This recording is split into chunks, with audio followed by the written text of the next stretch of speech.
students, welcome to Maths Mantras. My name is Nidhi Sharma and I'm here back again in front of you to discuss few tips how to attempt the class 10th board's question paper, right? So the first point, as you can see on board, is read the question paper carefully. CBSE जो है आपको 15 minutes reading time देता है ना? जैसे normally जो आपका exam paper का जो स्टार्टिंग टाइम होता है दैट इज 10 से 10:15 एंड 10 से 10:15 is the answer sheet distribution time and after that 10:15 to 10:30 is your reading time and 10:30 से आपका जो 1:30 तक है that is the writing time.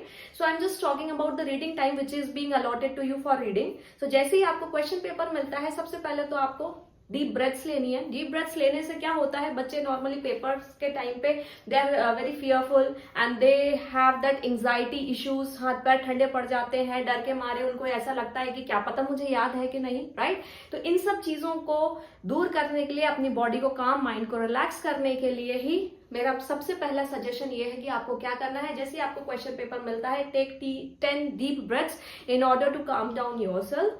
And the moment you get the question paper, the first and foremost thing is read the instructions carefully, right? उसमें instructions आप carefully सबसे पहले read करेंगे. उसके बाद में उसमें इंस्ट्रक्शंस में जो भी आपको लिखा हुआ है वो आप क्वेश्चन पेपर से क्या करना है, आपने क्रॉस चेक कर लेना है कि नंबर ऑफ जो क्वेश्चंस हैं वो ठीक है, टोटल काउंटिंग में है या नहीं है, ऐसी कोई चीज तो नहीं है जो मिसप्रिंट है या मिसिंग है. इनकेस ऐसा कुछ आता है तो जो भी आपके इन्विजिलेटर होंगे you have to inform then and there itself. Then इसके बाद में जो सबसे पहली चीज है जो आप देख पा रहे हैं, read the question paper carefully and thoroughly. आपको क्या करना है, क्वेश्चन पेपर को अच्छे से रीड करना है. जितने भी क्वेश्चन पेपर्स आते हैं वो सब बेटा इंग्लिश में भी आते हैं, हिंदी में भी आते हैं, बायलिंगुअल होते हैं. सेम पेपर होता है उसमें बायलिंगुअल होता है. तो इनकेस यदि आप कोई क्वेश्चन नहीं समझ पा रहे इंग्लिश में तो you can refer to the Hindi version also in order to understand the question in a proper manner. इसके बाद में अगला जो है आपने क्या करना है, मल्टीपल चॉइस क्वेश्चंस. सबसे पहला जो मैथ्स में होता है सेक्शन ए होता है जिसके 20 क्वेश्चंस आते हैं. तो मल्टीपल चॉइस क्वेश्चंस, अब ये आपको डिसाइड करना है कि आप बिगिनिंग में अटेम्प्ट करना चाह रहे हैं या इन दी एंड अटेम्प्ट करना चाह रहे हैं. If I personally suggest you, I would like you to attempt the multiple choice questions in the end, right? And you don't have to write the complete answers. You can just write ABCD in order to save some time, right? इसके बाद में आपने क्या करना है, सब manage your time properly. आपको अपना टाइम प्रॉपरली मैनेज करना है so that you attempt each and every section और आपको ऐसा ना लगे कि आपका टाइम क्या पड़ रहा है बच्चे, शॉर्ट पड़ रहा है, आप किसी क्वेश्चन को नहीं लिख पा रहे हैं ठीक से. ठीक, इसके बाद में जो तीसरा पॉइंट है, adopt the right strategy to write the answer. अब आपने क्वेश्चन रीड कर लिया, एक आंसर को लिखने के बहुत सारे तरीके हो सकते हैं, क्वेश्चन को अटेम्प्ट करने के बहुत सारे वेज एंड मीन्स हो सकते हैं. तो you have to decide then and there itself कि भाई कौन सी स्ट्रैटेजी यूज करनी है. मान लीजिए आपने गलत मेथड यूज कर लिया तो उससे आपका टाइम चला जाएगा, राइट? और फिर आपको फिर दूसरे मेथड पे स्विच करना पड़ेगा. तो आपको उसी समय क्या करना है, अडॉप्ट करना है right strategy to write a answer. इसके बाद में मैं आपको एक चीज और कहना चाहूंगी कि आपको बहुत ज्यादा उलझना नहीं है किसी क्वेश्चन में. मान लीजिए आपने रीड किया, आपने लिखना शुरू किया, लिखते लिखते यदि आपको सॉल्यूशन नहीं आ रहा है तो बगैर समय गवाए leave that question then and there itself. आप थोड़ा सा स्पेस छोड़ सकते हैं, ठीक है, और आप दूसरे क्वेश्चन पे स्विच कीजिए. अगर आपने उसी क्वेश्चन में टाइम वेस्ट कर दिया तो वो फिर आपका क्या होगा, टाइम खराब हो जाएगा और आप बाकी के जो क्वेश्चन है वो ऑन टाइम अटेम्प्ट नहीं कर पाएंगे. चौथा जो मेरा आपका टिप है that is highlight your answers with black pen.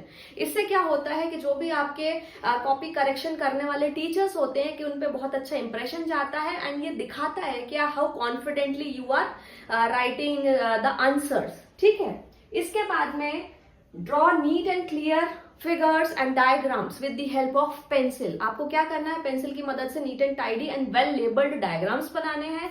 आपको जैसे कि एप्लीकेशन ऑफ ट्रिग्नोमेट्री में आपको डायग्राम्स बनाने की जरूरत पड़ेगी, आपको ज्योमेट्री में डायग्राम्स बनाने की जरूरत पड़ेगी. तो आपने क्या करना है कि पेंसिल की मदद से neat tidy well labelled diagrams बनाइए, क्योंकि डायग्राम्स का भी 1 मार्क होता है एग्जाम में. ठीक, इसके बाद में make a rough column on the right side of the page. अब क्या होता है, मान लीजिए ये आपकी आंसर शीट है, तो राइट साइड में आपने पेंसिल की मदद से एक रफ कॉलम बनाना, जितना भी रफ वर्क करना है आपको, आप उस राइट कॉलम में करेंगे। एट टाइम्स जब हम बोर्ड्स की कॉपीज चेक करते हैं तो उसमें क्या होता है बेटा कि बच्चे जल्दबाजी में कहीं ऊपर रफ वर्क कर देते हैं, कहीं नीचे रफ वर्क कर देते हैं, एंड चेकर हमें समझ ही नहीं आता कि बच्चे का रफ कॉलम कौन सा है, रफ वर्क कौन सा, और उसने सही आंसर कहाँ लिखा है।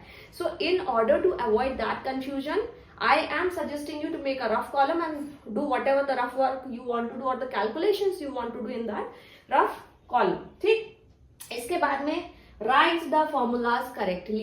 ठीक, आपको फॉर्मूलाज करेक्टली लिखना है। लिखने के बाद में आपने क्या करना है, you have to cross check कि भाई हमने फॉर्मूला सही लिखा है कि नहीं। इसके बाद में be very very careful when you are putting the values in the formula.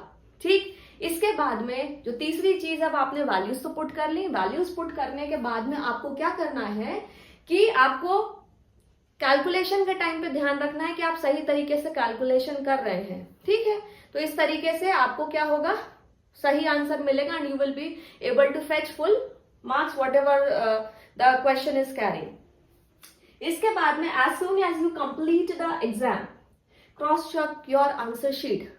आपका एग्जाम खत्म हो गया, अब आप आंसर शीट में जो क्वेश्चन लिखे हैं, आपने आंसर्स लिखे हैं, उनसे मैच करते हुए क्वेश्चन पेपर में आप उस क्वेश्चन को क्या कर लीजिए, टिक कर लीजिए। इससे क्या होगा, इससे आपको श्योरिटी आ जाएगी कि भाई आपने सारे क्वेश्चंस को अटेम्प्ट किया है या नहीं किया है, कहीं कुछ छूटा तो नहीं है। और मेरी आपसे सलाह यह है कि आपको हर एक क्वेश्चन प्रॉपरली आपको अटेम्प्ट करना है। ऐसा नहीं करना है कि आपको कुछ भी छोड़ना है, बिकॉज कुछ नहीं से कुछ सही, this is what I believe in. So you know, आपको ये तो मालूम होगा, इतनी आप प्रैक्टिस कर रहे होंगे या एग्जाम तक कर लेंगे कि ये किस चैप्टर से पूछा गया है, ये आपको मालूम पड़ जाएगा। तो अगर कुछ भी नहीं आ रहा, सो ज्योमेट्री है तो given to prove construction conclusion, आपको इतना करके ही आना है। You will be able to get 1 mark at least, right. Then अगर फॉर्मूला बेस्ड है क्वेश्चन तो आप कुछ नहीं आ रहा तो एटलीस्ट आप फॉर्मूला लिखिए, you will be getting at least 1 mark in that. ठीक है, और इसके बाद में आपको नीट एंड टाइडी काम करना है, बिल्कुल भी पैनिक नहीं होना है। और all the best for your exams, have a good day and start preparing, keep practicing, keep believing in yourself that you can do well and you can do wonders. Thank you and have a good day.